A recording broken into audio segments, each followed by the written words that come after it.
जन्म से नहीं कर्म से महान बनता है। एक चित्रकार के मन में विचार आया कि भगवान की मूर्ति बनाई जाए, लेकिन चित्रकार को यदि कोई चित्र होता है तो उसके लिए उसे होता है, उसे सामने बिठाकर ही वह उस चित्र को उत्कीर्ण कर सकता है। चित्रकार के लिए यह जरूरी होता है। तो उसने सोचा कि भगवान की मूर्ति बनाने के लिए मुझे सामने भगवान चाहिए, तभी तो उनको देख करके मैं भगवान का चित्र बना सकता हूँ। लेकिन भगवान मिलेंगे कहाँ? भगवान का मिलना इतना आसान तो है नहीं, लेकिन मन में आया है तो मैं इस कार्य को पूरा करके रहूंगा। भगवान की खोज करूंगा और उनका चित्र बनाऊंगा। भगवान की खोज में निकल पड़ा, ढूंढते ढूंढते थक गया, लेकिन उसे कहीं भी भगवान नहीं मिले। हताश होने लगा, वह लगने लगा उसे कि शायद मुझे भगवान नहीं मिल पाएंगे, मेरी ये इच्छा अधूरी ही रह जाएगी। ऐसा डिसअपॉइंटेड होकर के एक पेड़ के नीचे बैठ गया, थका हारा सा, कि अचानक उसकी नजर धूल में फेरते हुए एक 5 साल के मासूम से बहुत ही सुंदर भोले भाले बच्चे पर पड़े। उसे जैसे उसमें भगवान दिख गया, भगवान की छवि उस मासूम बच्चे में उसे नजर आ गई। उसने उसने सोचा कि मुझे तो भगवान मिल गया, और उसने अपनी तूलिका उठाई और उसका चित्र बनाना प्रारंभ कर दिया। चित्र बनकर के तैयार हो गया। भगवान का चित्र सामने है, लेकिन उसे सेटिस्फैक्शन नहीं हुआ, वो संतुष्ट नहीं हुआ। क्यों? उसे लगता है कि अभी कुछ कमी है। कैसे बताऊं लोगों को कि ये भगवान है? कैसे लोग माने कि भगवान ऐसे होते हैं? क्योंकि जब भगवान के स्वरूप के बारे में बताना होता है तो उससे निम्न स्तर के जो लोग होते हैं, शैतान तक हमें पहुंचना होता है। दो कैटेगरी होती है, हर एक पॉइंट के दो पहलू होते हैं। तो जब शैतान के बारे में हम जानेंगे तब हमें लगेगा कि भगवान कोई बहुमूल्य चीज है। यदि इस धरती पर गुलाब ही गुलाब के फूल होते तो उनकी क्या वैल्यू होती? गाय भी गुलाब चढ़ती। तो जब एक ही एक प्रकार की चीज हो जाती है तो उसकी वैल्यू समझ में नहीं आती। उसकी वैल्यू बताने के लिए कम कीमत वाली वस्तु यदि उसके सामने होती है तो उसकी कीमत समझ में आती है। उसे लगा कि जब तक भगवान से नीचे के ग्रेड लोगों के सामने नहीं आएंगे तो सबसे अच्छा है कि मैं हैवान का चित्र सामने लाऊं। जब तक शैतान का चित्र नहीं बनाऊंगा तो मेरी इच्छा पूरी नहीं होगी। अब दूसरी इच्छा जाग गई। भगवान तो मिल गया था, लेकिन शैतान कहाँ मिले? खोज तो मैं करके रहूंगा। अगर तुम ठान लो तारे गगन के तोड़ सकते हो, अगर तुम ठान लो तूफान का पथ मोड़ सकते हो। कर्णवीर के आगे पथ का हर पत्थर सागर बनता है, दीवारें भी दिशा बताती हैं जब मानव आगे बढ़ता है। तो वह बढ़ गया एक बार फिर कि मैं शैतान की खोज करूंगा और उसका चित्र बनाऊंगा। इस बार 2 गुना समय निकल गया, सालों बीत गए, लेकिन उसे शैतान के दर्शन नहीं हुए। इतना आसान नहीं था। जिसकी खोज वो करना चाहता था उसे पाना। इस बार तो उसने पूरी तरह से आशा छोड़ दी। इस बार मेरी इच्छा पूरी होने वाली नहीं है, मुझे शैतान मिलने वाला नहीं है और मैं शैतान के चित्र को चित्रित नहीं कर पाऊंगा।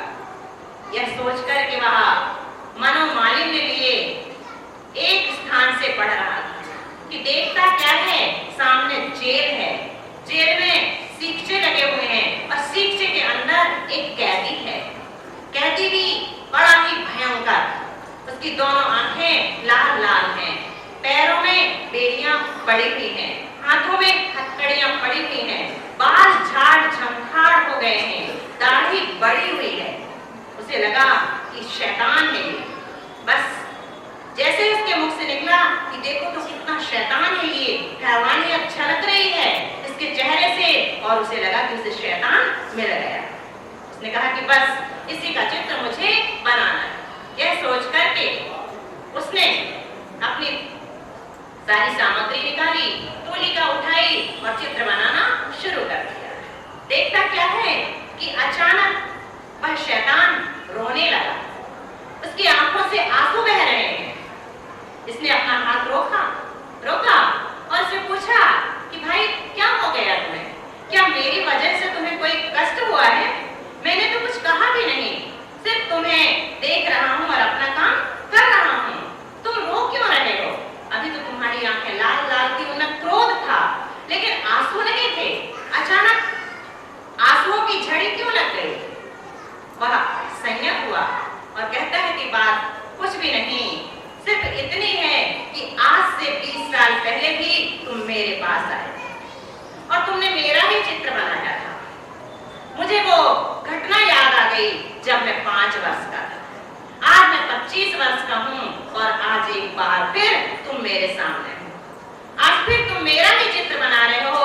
अंतर सिर्फ इतना है कि पहले तुमने जो मेरा चित्र बनाया था वो भगवान के रूप में सामने आया, और आज जो तुम मेरा चित्र बना रहे हो यह एक शैतान के रूप में सामने आया। तो व्यक्ति जन्म से नहीं, कर्म से महान बनता है। जन्म से तो वो भगवान के समान होता है, सारी शक्तियां उसके पास होती हैं। बस अंतर इतना होता है कि हमें अपनी शक्तियों को गलत दिशा में ले जाना है अथवा सही दिशा में ले जाना है। ऊर्जा का उपयोग हमें चढ़ने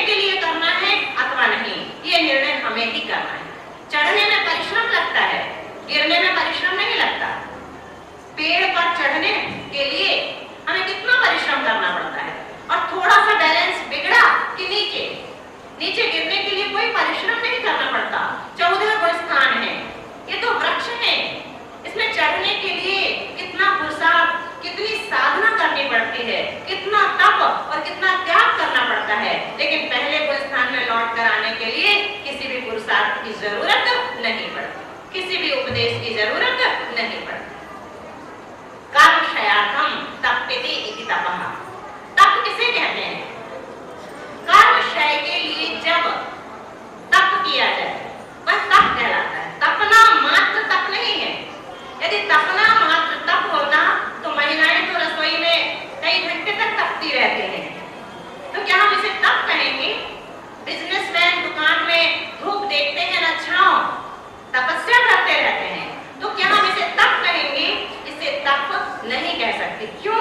क्योंकि कर्म क्षयार्थम न तप्यते थे। वे कर्म के क्षय के लिए रसोई में नहीं तप रहे हैं, वे कर्म के क्षय के लिए दुकान में तप नहीं कर रहे हैं। वो तो भोग ग्रहणार्थम, भोग सामग्री ग्रहणार्थम, पेट पूर्णार्थम, पेट की पूर्ति करने के लिए हम रसोई में तप रहे हैं, और वो भोग सामग्री इकट्ठा करने के लिए, धन का संग्रह करने के लिए दुकान में तप कर रहे हैं। तो जब तक कर्म का क्षय उसके साथ न जुड़ा हो, तप तप नहीं कहलाता। तपना जरूरी है। बिना ताप के सोना भी सोलहवानी नहीं कहलाता। ताप दिया जाता है उतना ज्यादा खरा हो जाता है, तो तपना जरूरी है, लेकिन जब तक उसमें भावों की विशुद्धि न हो, परिणामों की निर्मलता न हो, वो तप की श्रेणी में नहीं आता। आचार्य शुभचंद्र और आचार्य नहीं, भर्तृहरि, सिर्फ भर्तृहरि संत, वो भी सन्यासी बन गए थे। क्या अंतर था दोनों के तप में? एक ने उत्तम तप किया, मुनिव्रत धारण करके, आचार्य पद धारण करके ज्ञानार्णव जैसा ग्रंथ लिखा, और दूसरे खोटे तप में लग गए, भर्तृहरि। तो एक का तप कर्म क्षय के निमित्त से था, और दूसरे का तप कर्म क्षय के निमित्त से नहीं था। भले ही उस तप के माध्यम से उन्होंने रिद्धियां सिद्ध कर ली थी, पावर प्राप्त कर लिया था। क्या किया था? एक ऐसा रसायन बना लिया था जिससे सोना बनाया जा सकता था। और जब रसायन 12 साल तक तप करके उन्होंने वो रसायन सिद्ध किया, भर्तृहरि ने, खोटे तप के माध्यम से भी कुछ ऐसी सिद्धियां प्राप्त की जा सकती है। जब 12 साल तप करके उन्होंने वह रसायन सिद्ध कर लिया, तो उन्हें अपने भाई शुभचंद्र की याद आई, और अपने अधीनस्थों को, जो उनके सेवक थे, भक्त थे, उनसे कहा कि जाकर के ढूंढो मेरे भाई किस हाल में हैं। अब मैं तपस्या से बाहर आ गया हूं, तो जरा उसका भी ख्याल कर लूं। यदि उसको मेरी जरूरत है तो मैं उसके काम आ सकता हूं। और आधा घड़ा रसायन उनके पास भेज दिया कि यदि वो सही स्थिति में न हो, उन्हें किसी चीज की जरूरत हो, तो ये रसायन उन्हें दे देना और कहना कि इससे सोना बना करके समृद्ध हो जाओ, सुखी हो जाओ। खोज कर ली उन लोगों ने और बताया कि आपके भाई भर्तृहरि ने तपस्या करके ये रसायन सिद्ध किया है, और भ्रातृ प्रेम से प्रेरित होकर आपके लिए भी ये आधा भेजा है, कृपया इसे स्वीकार कीजिए। उन्होंने पैर की ठोकर मार करके उसे लुढ़का दिया। उसकी कोई कीमत नहीं थी उनकी दृष्टि में। उससे आई उन्हें कि 12 साल तपस्या की थी, तब कहीं जाकर के ये रसायन उन्हें मिला था, और आपने एक ठोकर में गिरा दिया। जाकर के उन्हें समाचार दिया कि शरीर से तो दरिद्र वो है ही, उनके तन पर एक चिथड़ा भी नहीं है, लगता है कि मस्तिष्क भी संतुलन खो चुका है। रसायन को उन्होंने ऐसे ठोकर मारी जैसे बच्चों को दूध नहीं पीना होता तो गिलास फेंक देते हैं कई बार। तो भर्तृहरि ने कहा कि चलो, दया का पात्र है वो, मैं खुद जाता हूँ और उसे समझाने की कोशिश करूंगा। बाकी का बचा हुआ रसायन, आधा घड़ा, वो स्वयं उनके पास ले गए और कहा कि भाई, तुमने अपनी ये क्या दुर्दशा बना रखी है, ये लो रसायन, इससे जितना चाहो उतना सोना बना सकते हो, मेरी तरह सुखी हो जाओ तुम भी। शुभचंद्र ने कहा, भाई तुमने किस लिए संन्यास धारण किया? यदि तुम्हें सोना चाहिए था तो हम तो राजा के पुत्र हैं, राजकुमार हैं, घर में, हमारे राज्य में, हमारे महल में सोने की क्या कमी थी? यदि सोना ही चाहिए था तो घर छोड़ करके क्यों आए? इसकी मुझे कोई जरूरत नहीं है, तुम्हें इसे ले जाओ, और यदि देखना चाहते हो तो ये देखो। अपने पैरों के नीचे की धूल उठा करके उन्होंने सामने की पहाड़ी पर ऐसे फेंका तो सारा पहाड़ सोने का बन गया। ये है सच्चे तप का फल। ये तो उनकी आंखें खोलने के लिए उन्होंने किया था।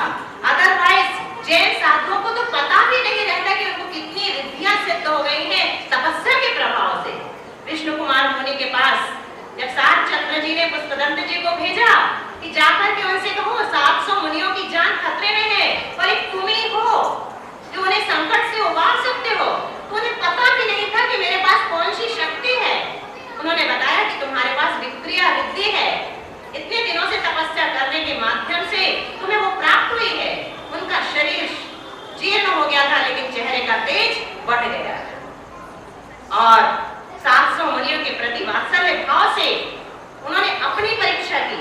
कहाँ है वो रिद्धि? तो ऐसे हाथ बढ़ाया तो एक हाथ मानसोत्तर पर्वत तक पहुंच गया। उन्हें विश्वास हो गया कि मेरे पास रिद्धियां हैं और इन रिद्धियों के माध्यम से हम साधु लोग अपने लिए तो कुछ नहीं करते, लेकिन अपने साधर्मियों के लिए, हमारे जो पूज्य मुनिगण हैं उनके लिए कर सकते हैं। धर्म की रक्षा के लिए हम इनका उपयोग कर सकते हैं। और फिर वो बटुक बन करके वहां पर पहुंचे जहां पर वो किमिच्छक दान दे रहा था। उन्होंने क्या मांगा? 3 पग जमीन। एक पैर से तो उन्होंने मानसोत्तर पर्वत नाप लिया और दूसरे पैर से बाकी का। और पूछते हैं कि तीसरा पैर कहाँ रखूं? तो उसने क्या कहा बलि ने कि अब मेरी पीठ पर ही एकमात्र स्थान है, उसी पर रख दीजिए। इस प्रकार से उसने फिर क्षमा याचना की तो उन्हें क्षमा किया और बदले में 700 मुनियों की रक्षा का वचन लिया। तो तपस्या का फल अद्भुत है। तपस्या हर किसी के वश की बात नहीं है, लेकिन यदि हम अपने शरीर को साधना शुरू कर दें तो इतनी स्ट्रॉन्ग ये हो जाती है साधना से हमारी बॉडी कि फिर हमें कोई बिगाड़ नहीं सकता। फिर हम हिम्मत से कह सकते हैं, जो रुक न सके वह धारा हूँ, जो उठ न सके वह पारा हूँ, मानवता विश्व शांति के हित में महाक्रांति का नारा। अपने आप को ढीला मत समझो, अपने आप को कमजोर मत समझो। जो मिट जाए ऐसा बीज नहीं, मिट जाऊं ऐसा बीज नहीं। ऐसा बीज मैं नहीं हूं कि जो विनष्ट हो जाता है, सड़ जाता है। मिट जाऊं ऐसा बीज नहीं, बिक जाऊं ऐसी चीज नहीं। सबकी मनचाही जो कर दे वह लोहे का ताबीज नहीं। सबकी मनचाही जो कर दे वह लोहे का ताबीज नहीं। मैं अपनी भक्ति में डूबा अनगाया एक तराना हूं। मुझको फूलों से प्रेम नहीं, मैं कांटों का दीवाना हूं। कौन होता है वो तपस्वी? फूलों से प्रेम नहीं करता, वो भोगों से प्रेम नहीं करता। भोगों के त्याग यानी कांटों की सैया पर चलता है। कंठ का किरण जितने कष्ट कंटकों में है, जिनका जीवन सुमन खिला गौरव गंध, उन्हें उतना ही अत्र तत्र सर्वत्र मिला। जितने कष्ट कंटकों में है, जिनका जीवन सुमन खिला। रामचंद्र जी वनवास गए थे, कंठ का किरण मार्ग पर बढ़े थे, लेकिन उससे क्या हुआ? जगत प्रसिद्ध हुए। एक एक व्यक्ति उनको अपना आदर्श मानता है कि हम भी राम जैसे आज्ञाकारी बने। जितने कष्ट कंटकों में है, जिनका जीवन सुमन खिला, उनका जीवन फूल की तरह खिल जाता है। तपस्या का प्रभाव है। ये भी तो तप है। तप किसे कहते हैं? इच्छा निरोधक तपः। इच्छा का निरोध तप कहलाता है। इच्छाएं तो होती हैं, लेकिन हम इच्छाओं की पूर्ति यदि करते हैं तो वो भोग है, और इच्छाओं का निरोध कर देते हैं यानी उन्हें रोक देते हैं तो तपस्वी की श्रेणी में आ जाते हैं। और तप से क्या होता है? निर्जरा। तपसा निर्जरा, तप से निर्जरा होती है। 12 प्रकार के तप हैं। अनशन, अवमोदर्य, वृत्ति परिसंख्यान, रस परित्याग, विविक्त संयासन, कायक क्लेश। ये 6 तो बहिरंग तप है और 6 अंतरंग तप है। प्रायश्चित, विनय, वैयावृत्य, स्वाध्याय, विसर्ग और ध्यान। अनशन क्या है? भोजन का त्याग, कम आहार करना नहीं, चारों प्रकार की कषायों को कम करते हुए 4 प्रकार के आहार का त्याग करना उपवास है। यदि हमने कषायों को कम नहीं किया और 4 प्रकार के आहार का त्याग कर दिया, that is not fast but लंघन। वो फास्ट नहीं है, वो उपवास नहीं है, वो तो लंघन है।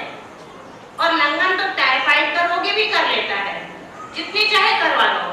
तो यदि कषाय ग्रस्त नहीं हो रहे हैं, सिर्फ भोजन कम हो रहा है, भोजन का त्याग हो रहा है, तो उसे कभी भी उपवास मत समझना। हम देखते हैं अक्सर लोग कहते हैं कि उनसे मत बोलो। क्यों भैया? क्यों मत बोलो? आज उनका उपवास है, मतलब यहाँ गर्मी है। क्या इसे हम उपवास कहेंगे? ये उपवास नहीं है, ये तो सिर्फ लंघन है। यदि हमने यहाँ की गर्मी शांत नहीं की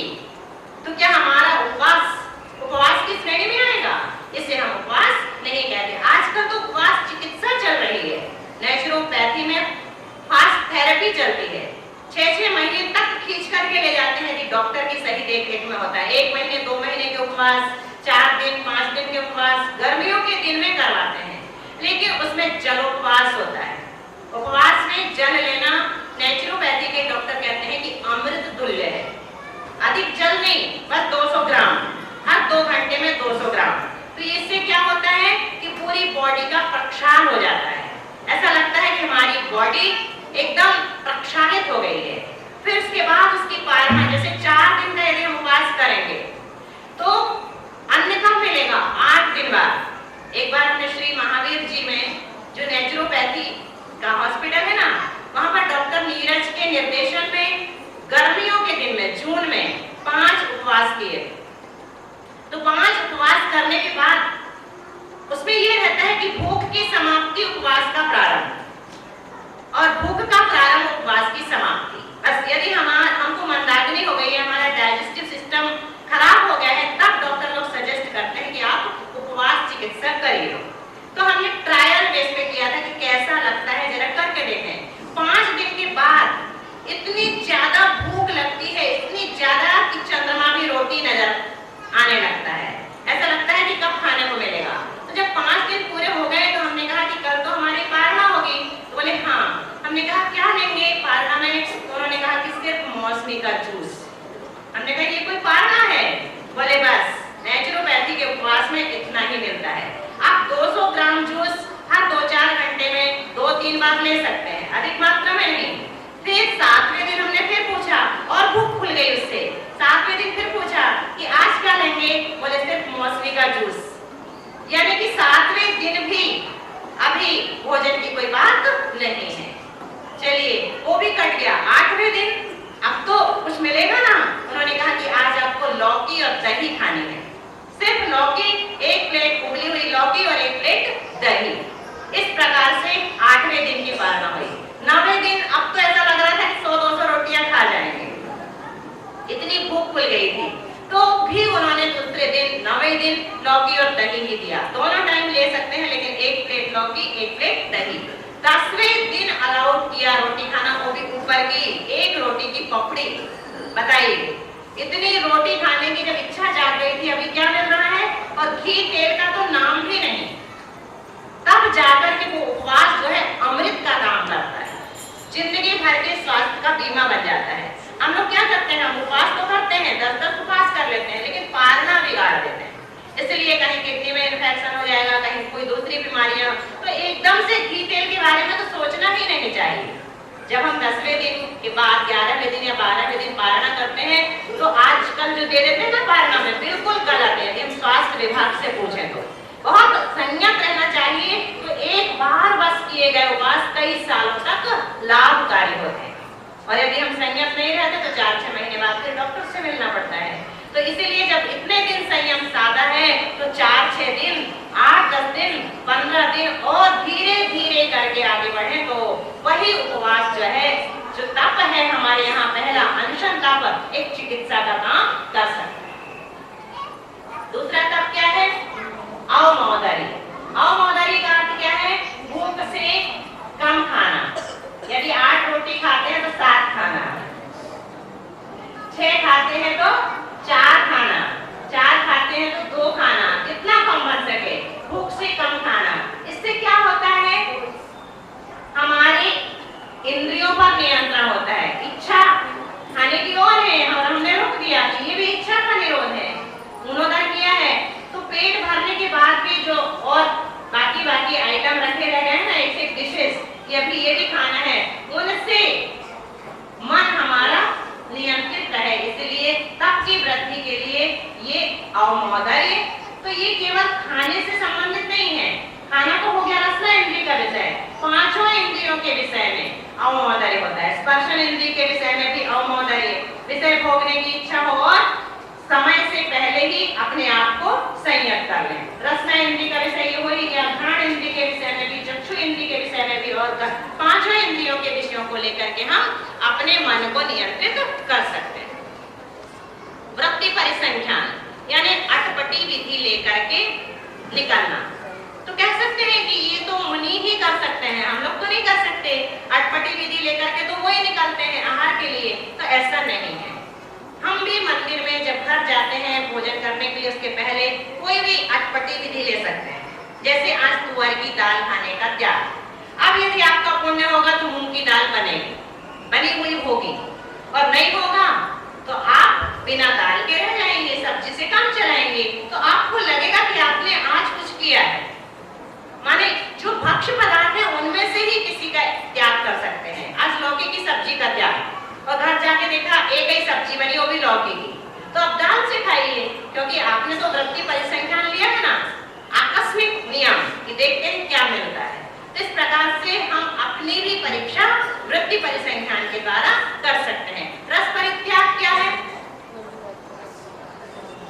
जो रस्सी है उनका पालन करते हुए भोजन करें। तो एक दिन में एक रस, एक दिन में 6 रस भी छोड़ सकते हैं, तो इससे भी जिह्वा इंद्रिय पर नियंत्रण होता है। इसलिए रसों के त्याग के बारे में, कोई रस ऐसे हैं जो हम जीवन पर्यंत भी छोड़ सकते हैं, हमें नहीं खाना, दही का जीवन भर के लिए त्याग। यदि हमारी इच्छा है तो तेल का त्याग, या 1 महीने का त्याग, या हर दिन उस दिन 1 साल के लिए हमने नियम ले लिया कि बुधवार को घी नहीं खाएंगे, तो ये रस परित्याग के अंतर्गत आ जाता है। विविक्त शय्यासन किसे कहते हैं? एकांत स्थान में सोना अथवा बैठना, जहां पर कोई ना हो, एकांत में होते हुए भी हमारा मन प्रसन्न चित्त हो। नहीं तो यदि हम बोर हो रहे हैं, आकुल व्याकुल हो रहे हैं, फोन लगा रहे हैं, टाइम पास कर रहे हैं, टीवी देख करके, तो वो एकांत स्थान में शय्यासन नहीं कहलाता। एकांत में होते हुए भी अपना मन धर्म ध्यान में लगे।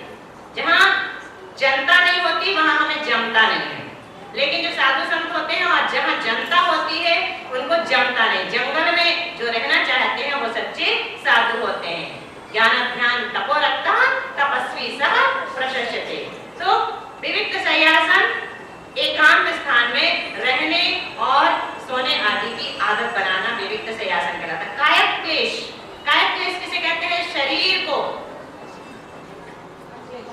शक्तिशाली बनाने के लिए धर्म के साथ जो किए जाते हैं ऐसे तप करना। तो जैसे आतापन योग कायक क्लेश कहलाता है। क्या है आतापन योग? वर्षा ऋतु में पेड़ के नीचे खड़े होकर के तपस्या करते हैं। क्यों पेड़ के नीचे? क्यों पेड़ के नीचे वर्षा ऋतु में इसलिए खड़े होते हैं कि पानी भी रुक जाता है तो पानी टपकता रहता है पत्तों से, तो वर्षा रुकी होने के बावजूद भी वहां वर्षा ऋतु बहुत देर तक बनी रहती है। तो कितनी सहने की क्षमता इस शरीर में है, इसकी परीक्षा हो जाती है। सर्दी के दिनों में नदी के किनारे जाकर के तपस्या करना। क्यों नदी के किनारे? क्यों? क्योंकि नदी के किनारे शीत लहरें चलती हैं, तो ये शरीर कितना सह सकता है। जितना ज्यादा हम इस शरीर को अवसर देंगे उतना ज्यादा सहनशील बनता चला जाता है। लेकिन हम इसे यदि सुकुमार बनाते चले जाते हैं तो ये सुकुमार भी बनता चला जाता है। और गर्मी के दिनों में पर्वत की शिला पर जाकर के बैठ जाना, पत्थर में जाकर के तपस्या करना। पत्थर वैसे ही गर्म होता, हम तो पैर भी नहीं रख सकते, और वो जाकर के वहां पर तप करते हैं। और उसके बाद भी गर्मी में भी छांव की याद ना आए। यदि छांव की याद आ जाती तो ये तप में अतिचार है। बरसात में छत्ते की याद भी ना आए, यदि याद आ जाती तो ये तप में अतिचार है।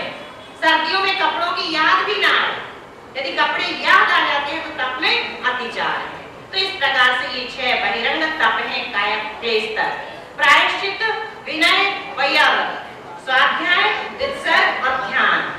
6 बहिरंग तपों को करने से ही व्यक्ति उच्च स्थान को प्राप्त कर लेता है। बहिरंग तप तपते हैं साधु, बड़े होते हैं। बड़ा कैसे बनता है? बड़ा बनना इतना आसान थोड़ी है।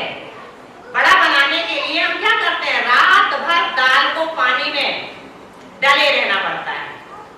रात भर तपस्या करती है दाल, पानी में पड़ी रहती है। फिर सवेरे पानी में से निकाल करके क्या करते हैं? खूब ताकत लगा लगा करके पीसते हैं, या तो मिक्सी में घुमा देते हैं, बिना सोचे समझे कि उसका क्या हाल हो रहा होगा। और पीसने के बाद भी हमको तसल्ली नहीं हुई, अब उसमें मिर्च मसाले मिलाएंगे खूब। थोड़ी सी मिर्च हमारी आंखों में लग जाती है तो क्या हाल होता है? उसमें तो बिल्कुल अच्छा चटपटा बनाने के लिए खूब मिर्च मसाले, हरी भी हो जाए और लाल भी हो जाए, मिर्च मसाले मिलाने के बाद भी हमको तसल्ली नहीं होती।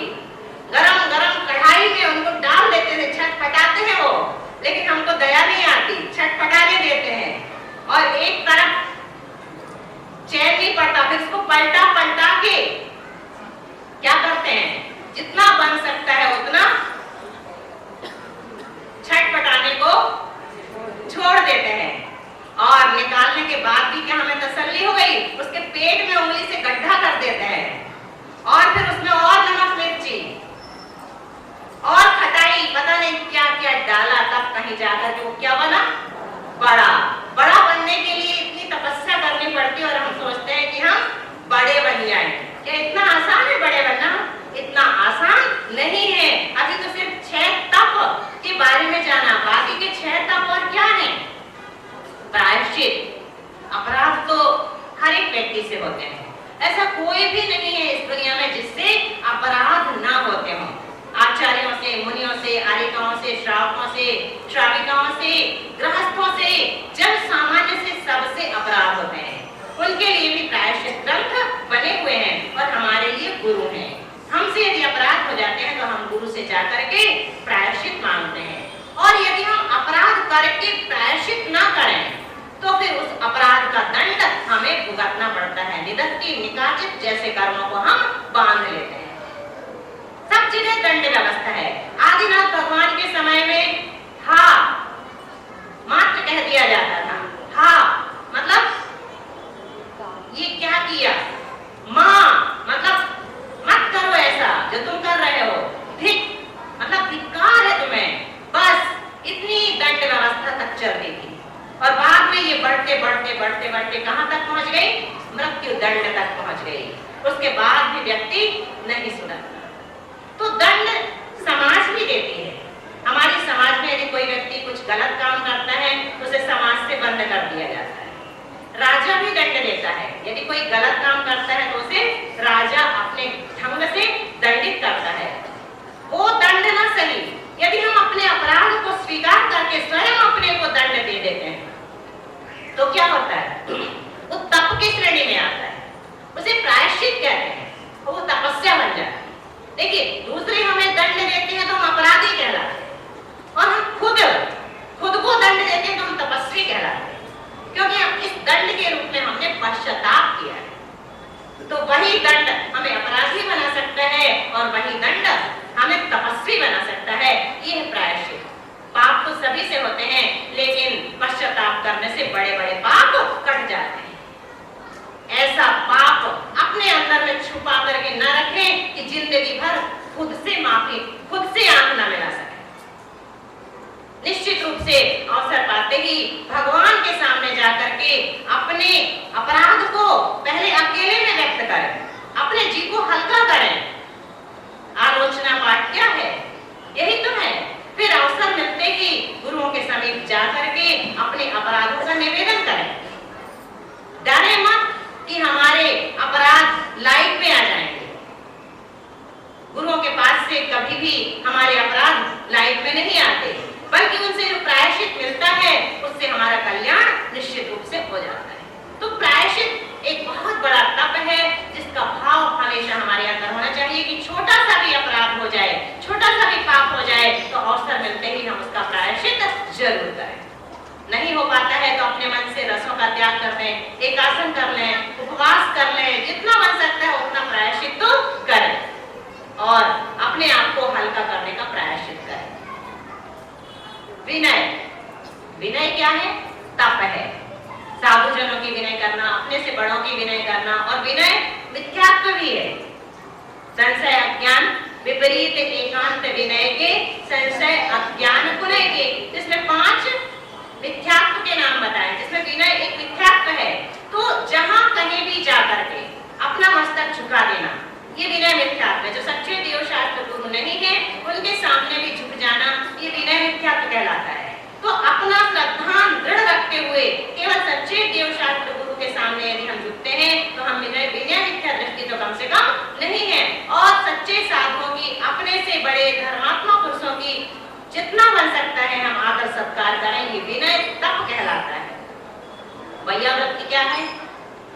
जिन साधुओं को जरूरत है जो भी जरूरत है, जितना हम कर सकते हैं उतनी उनकी सेवा करना, तन मन धन से साधु संतों की सेवा करना वैयावृत्ति कहलाता है। भीम ने पूर्व जन्म में खूब वैयावृत्ति की थी, इसलिए उनको इतना बलिष्ठ शरीर मिला था। स्वाध्याय परमं तपः, स्वाध्याय को क्या कहा है? परम तप कहा है। स्वाध्याय परमं तपः। वास्तव में सारे गुण यदि हमारे अंदर आते हैं तो एकमात्र स्वाध्याय से आते हैं। और कुछ मत करो, लेकिन स्वाध्याय करने का नियम जरूर लो। मंदिर में नहीं कर सकते, घर में ही बैठ करके 10 मिनट का समय निकाल करके आद्योपांत पढ़ें। लेकिन स्वाध्याय ऐसा नहीं होता कि कोई भी पुस्तक उठाई, कहीं से भी 4 लाइन पढ़ ली, स्वाध्याय हो गया। इसे स्वाध्याय नहीं कहते। स्वाध्याय किसी भी ग्रंथ का आद्योपांत अध्ययन कहलाता है। और स्वाध्याय इतना भी पूरा नहीं है, बल्कि स्वाध्याय के 5 अंग हैं: वाचना, पृच्छना, अनुप्रेक्षा, आमनय और धर्मोपदेश। जब इन 5 अंगों पूर्वक हम स्वाध्याय करते हैं, तब कहीं जाकर के हमें धर्म का मर्म समझ में आता है कि हम पढ़ें या कोई पढ़ रहा है तो सुनें और बीच बीच में पूछें। यहाँ पढ़ रहे हैं तो हम भी पूछ सकते हैं आपसे, फिर जो पढ़ा है उसको दोहराएं। पूछना हो गया पृच्छना, वाचना, पृच्छना। जो पढ़ा है उसको दोहराएं, दोहराना अनुप्रेक्षा। दोहरा लिया तो धारणा बन गई, कालांतर में नहीं भूलेंगे। जो नहीं भूलते उसका चिंतन करना, ये कहलाता है आमनय। और जब हम चिंतन करते हैं तो फिर दूसरों को उपदेश के रूप में दे सकते हैं, ये कहलाता है धर्मोपदेश। तो इस प्रकार से 5 अंग पूर्वक जो स्वाध्याय किया जाता है, उसका अपने आप में बहुत ज्यादा फल प्राप्त होता है, अलग उसकी महिमा है। एक जंगल में, गांव के निकट, गांव के बाहर जंगल में मुनि महाराज ठहरे हुए थे। सारा गांव उनके दर्शनार्थ जा रहा था। एक जुआड़ी वहां से गुजर रहा था। उसने देखा कि यहाँ भीड़-भाड़ इकट्ठी है, चलो चल करके देखते हैं क्या हो रहा है। पीछे बैठ करके वो भी उपदेश सुनने लगा। उपदेश सुनने के बाद सभी लोग मुनि महाराज के पास जा करके नमोस्तु करने लगे और जिनको जो जो नियम लेने थे, छोटे मोटे नियम लेकर के अपने घर वापस जाने लगे। ये भी जब सब चले गए तो धीरे से उठ करके मुनिराज के पास गया और कहता है कि महाराज श्री, मैंने पहली बार किसी मुनिराज के दर्शन किए हैं और आज मेरे अंदर भाव जागे हैं। आज मुझे भी आप कोई छोटा मोटा नियम दे दीजिए। मुनिराज ने पूछा कि क्या करते हो? मैं बोला कि जुआ खेलता हूँ। झूठ नहीं बोला उसने, सही बताया, जुआ खेलता हूँ। उन्होंने कहा ठीक है, जुआ खेलने का त्याग कर दो, यही नियम है तुम्हारा। उसने कहा कि नहीं महाराज जी, ये त्याग तो मैं नहीं कर सकता, क्योंकि मेरे पास इसके अलावा कोई दूसरा काम ही नहीं है, एक ही काम है।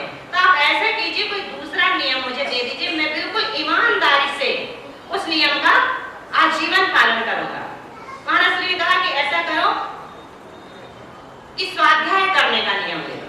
महाराज ने सोचा कि अभी खुद पढ़ेगा, पढ़ते पढ़ते हो सकता है कोई बात चिन्हवाणी की से छू जाए और इसका हृदय परिवर्तन हो जाए। तो उन्होंने एक चुन करके नियम दे दिया कि स्वाध्याय करने का नियम ले लो। स्वाध्याय क्यों होता है? उन्होंने कहा कि बस जैन धर्म की पुस्तक पढ़ना, ठीक है, ये तो मैं कर सकता हूँ, तैयार हूँ। आज से मेरा स्वाध्याय करने का नियम आजीवन, और जिस दिन स्वाध्याय नहीं करूंगा उस दिन भोजन नहीं करूंगा। महाराज जी ने कहा कि लेकिन 2 शर्तें हैं। एक तो ये कि तुम स्वाध्याय मंदिर में बैठ करके करना। मंदिर में बैठ के करने से 2 नियम हो गए, मंदिर भी जाएगा। और दूसरी शर्त ये है कि स्वाध्याय के बाद चिंतन जरूर करना। उसने कहा कि ये भी ठीक है, मेरे घर में ऐसी कोई जगह नहीं है जहाँ बैठ के स्वाध्याय कर सकूं, मंदिर से अच्छा कोई स्थान नहीं है, और चिंतन समय मिलेगा तो मैं कर ही लूंगा। शर्तें स्वीकार। अब वो रोज नियम से जब भी आता, मंदिर जाता, स्वाध्याय करता। चिंतन अभी नहीं हो पाता, चिंतन का उसे समय नहीं मिल पाता, लेकिन इतना नियम का पालन तो वो कर रहा था। एक दिन लेट हो गया, इन लोग के टाइम का कोई भरोसा नहीं ना, कब तक चलती रहेगी बाजी। तो एक दिन वो लेट हो गया। जब मंदिर पहुंचा तो मंदिर बंद हो चुका। अब मंदिर के सिक्चे में से भगवान के दर्शन तो हो सकते हैं, स्वाध्याय तो नहीं हो सकता। उसने कहा कि अब क्या किया जाए, चलो यहीं बैठते हैं, घर जाके क्या करेंगे, भोजन तो मिलेगा नहीं, क्योंकि नियम है, यदि स्वाध्याय नहीं करेंगे तो भोजन नहीं करेंगे। तो वहीं मंदिर के बाहर चबूतरे पर बैठ गया और सोचने लगा। अब उसका चिंतन शुरू हुआ सोचने के पहले उसने जेब में ऐसे ही हाथ डाला तो क्या आया हाथ में? ताश की गड्डी। जुआड़ी के पास क्या रहेगा? मंदिर में जाएगा तो सुरक्षित स्थान पे रखा ही रहेगा ना उसको। तो गड्डी हाथ में आते उसने सबसे पहले क्या देखा? इक्का। इक्का को देख करके कहता है मेरी आत्मा एक है, एगो में सास तो अब्बा, नान दंसन लक्षणा, शीशा में बाहिरा भावा, सबे संजोग लक्षणा। पढ़ के खूब रखा था, कई दिन हो गए थे, अब उसके दिमाग में वो सब चीजें मंडराने लगी, गूंजने लगी। दिव्य धनी जिनेंद्र देव की वाणी कहने लगा कि मेरी आत्मा एक है, अकेली है और इसके साथ ना कोई आता है और ना जाता है। ये सब जितने दिखने वाले हैं सब बाहरी भाव है, संयोगी लक्षण है। उनकी देखी तो कहता है इस आत्मा के साथ अनादिकाल से राग और द्वेष दो लगे हुए हैं, इसलिए ये आत्मा 84 लाख योनियों में भटक है। राग द्वेष से मुक्त हो जाए तो 84 लाख योनियों से मुक्त हो जाए। टिक्की देखा तो क्या कहता है? 3 मूर्ताएं यदि मैं छोड़ दूं तो मेरा कल्याण संभव है। चौवा देखा तो कहता है कि 4 कषाएं कितने गहरे में मेरे अंदर बैठी हैं। अनंतानुबंधी के रूप में क्रोध है, मान है, माया है और लोभ है, तीव्र कषाय है मेरे अंदर। पंजा देखा तो कहता है कि ना तो मैंने आज तक 5 पापों को छोड़ा है और ना 5 अणुव्रतों को धारण किया है और ना 5 महाव्रतों के बारे में विचार भी किया है। छक्की देखा तो क्या सोचता है? 6 द्रव्यों का तो मैंने आज तक चिंतन नहीं किया, षटकाय के जीवों की रक्षा करने की बात कभी नहीं सोची। सत्ता देखा तो क्या कहता है? 7 तत्वों के बारे में मैंने आज तक न जाना और न समझा और न समझने की कोशिश की, इसलिए सत्य भय मेरे साथ लगे हुए हैं। अट्ठी देखी तो क्या कहता है कि 8 मूल गुणों को तो धारण किया ही नहीं, 8 अंगों के बारे में सोचना तो बहुत दूर की बात है, 8 मद भी मेरे अंदर समाये हुए हैं। इस प्रकार से मैं लिप्त हूँ इस संसार में। नहला देखा तो क्या कहता है?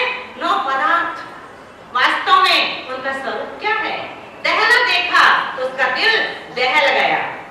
क्या कहता है कि 10 धर्म बस आने ही वाले हैं और आज तक मैंने 10 धर्म में जाकर के पर्युषण पर्व में प्रवचन तक नहीं सुने। 10 धर्मों का मर्म मैं क्या जानूंगा। गुलाम देखा तो क्या कहता है? 11 प्रतिमाएं होती हैं और मुझे तो उनके बारे में पता भी नहीं है, इंद्रियों का गुलाम बन के बैठा। पीन देखी बेगम क्या कहता है? 12 भावनाओं का चिंतन किया ही नहीं, इसलिए मुक्ति रूपी रानी मुझसे बहुत दूर है। बादशाह को देखा, उसे समझ में आ गया कि 13 प्रकार का चारित्र धारण करके ही मैं स्वयं बादशाह बन सकता हूँ। तुम तो हो 3 लोग के प्रेसिडेंट, अपनी शक्ति भूल कर क्यों बन रहे सर्वेंट। तो उसने सोचा कि मुझे तो आज भोजन मिलने वाला है ही नहीं है क्योंकि मंदिर बंद हो चुका है, चलो महाराज जी के पास चलते हैं जिनसे नियम लिया है, आज उन्हीं के पास समय बिताएंगे। और जाकर के वहां पर ऐसा उसका हृदय परिवर्तन हुआ कि उसने महाव्रत धारण कर लिया, मुनि दीक्षा ले ली। कुछ दिनों के बाद तो एक ताश की गड्डी ने उसे क्या किया? मुनि बना दिया। किसका फल है ये? ताश की गड्डी का नहीं, चिंतन का फल है, स्वाध्याय का फल है। इसलिए कहा स्वाध्याय परमं तपः। स्वाध्याय करने वाले के अंदर व्यसन नहीं होते, व्यसन से मुक्त हो जाता है, उसके पास ज्ञान रहता है कि उसकी चर्या क्या होनी चाहिए। अभी बहुत छोटी छोटी चीजें हमें नहीं मालूम है। हम पूछे आपसे कि मुनि महाराज को क्या कह करके अभिवादन करना चाहिए? नमस्तु। आचार्यों को क्या कह करके अभिवादन करना चाहिए? सोचने को लगे। नमस्तु। आर्यिका को क्या कह के अभिवादन करना चाहिए?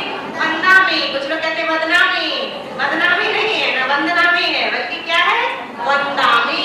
तो जब हम अच्छी तरह से स्वाध्याय करेंगे तब हमें ये पता चल जाता है कि किसको क्या कहते हैं। 8 प्रतिमाधारी दीदी अथवा ब्रह्मचारी भैया को क्या बोलना चाहिए? No, not at all. इच्छामि। 8 प्रतिमा से शुरू हो जाता है इच्छामि बोलना। 9 प्रतिमाधारी, 10 प्रतिमाधारी, 11 प्रतिमाधारी, क्षुल्लक और क्षुल्लिका को भी इच्छामि कहते हैं। लेकिन कैसे पता चले कि हम 8 प्रतिमाधारी हैं या 2 प्रतिमाधारी? चेहरे से तो पता नहीं चलता है, तो उनसे परिचय के माध्यम से ही पता चलता है। पूछना पड़ता है कि दीदी आपकी प्रतिमा कितनी है। फिर जब हमें पता चल जाता है तो उनको वंदना ना कह करके इच्छामि बोले। और जो 8 प्रतिमा से कम वाले त्यागी व्रती हैं उनको क्या पंडित जी को क्या बोलना चाहिए? प्रणाम।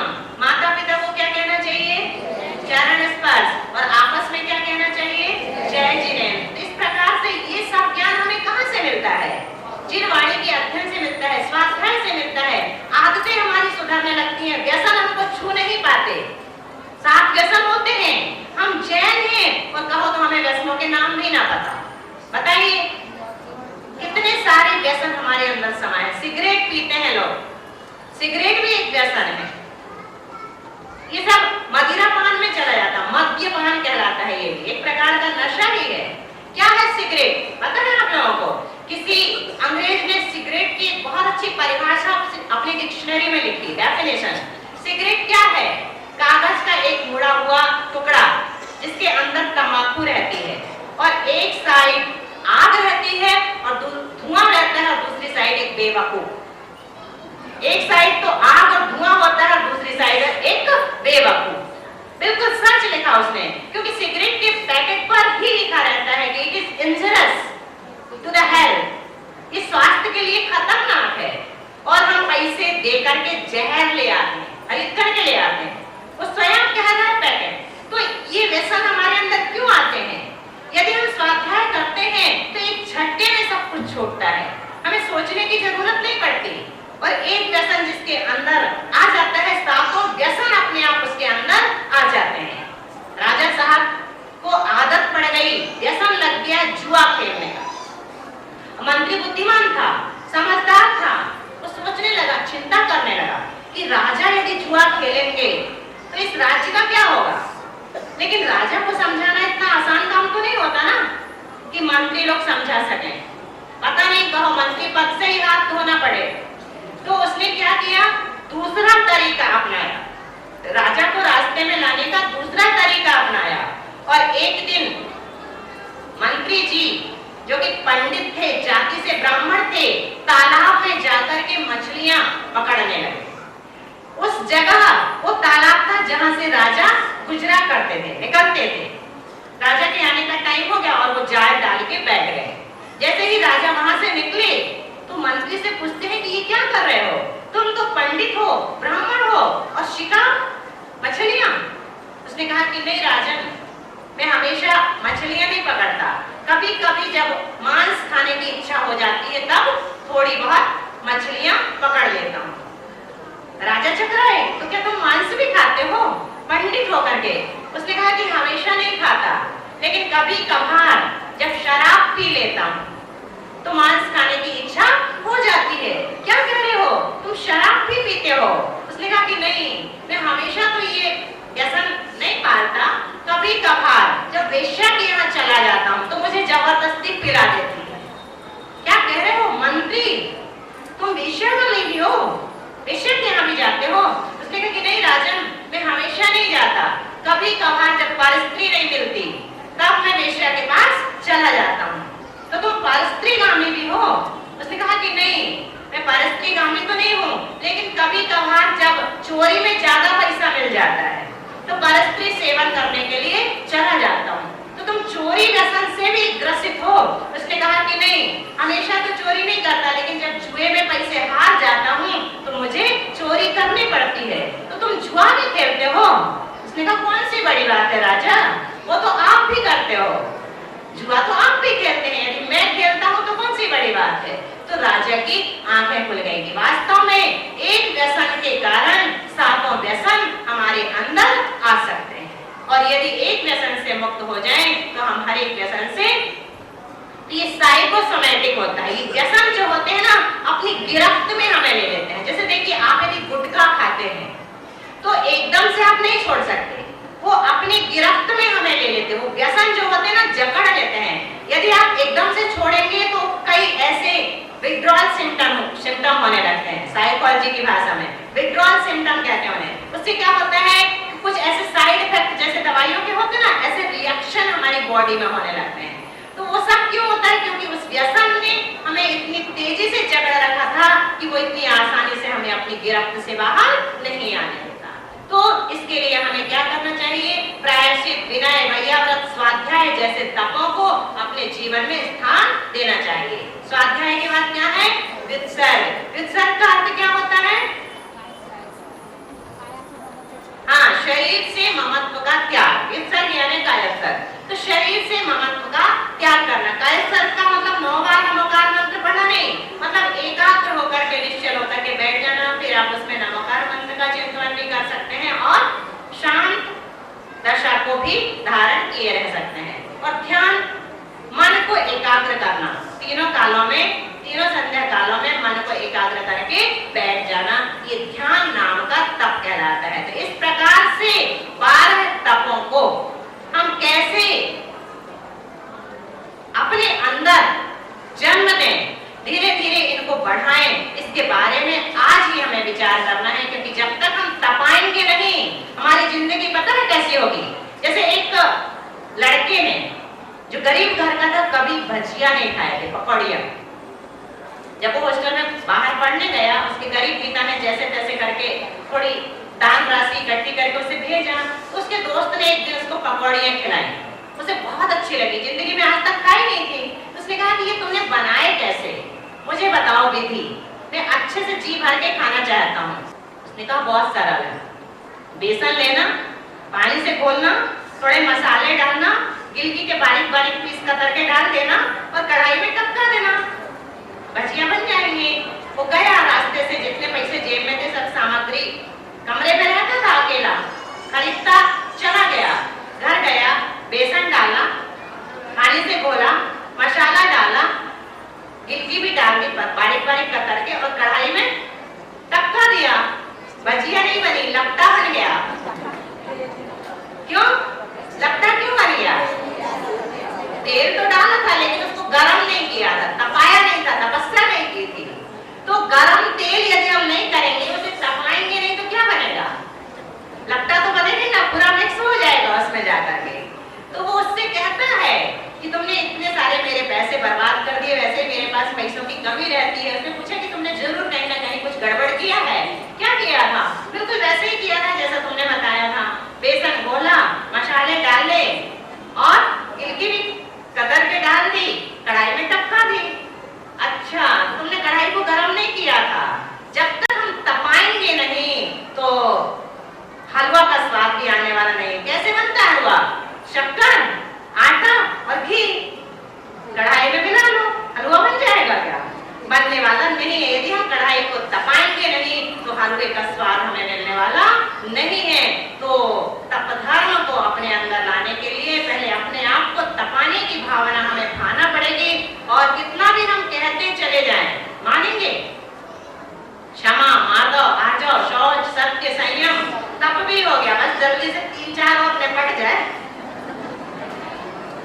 कहीं ऐसा तो नहीं सोच रहे? यदि ऐसा सोच रहे हैं तो समझ लीजिए कि हम कैद में हैं, बंधन में हैं। पर हम कैद में नहीं हैं। बंधन से मुक्ति कौन चाहता है? कैदी चाहता है ना।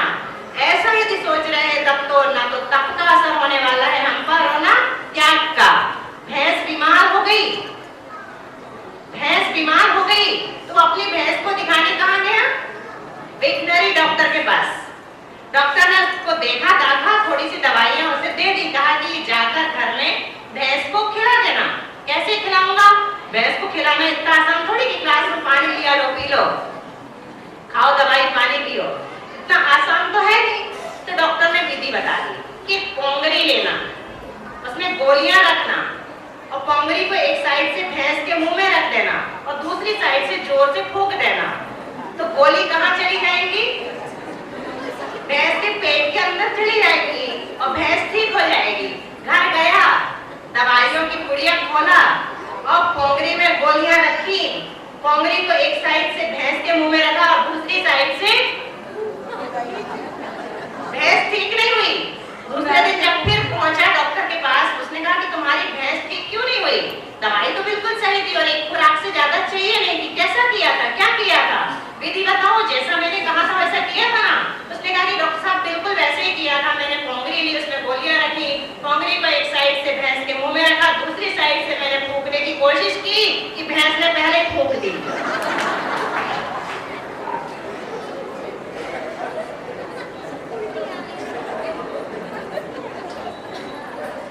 गोलियां कहाँ गई?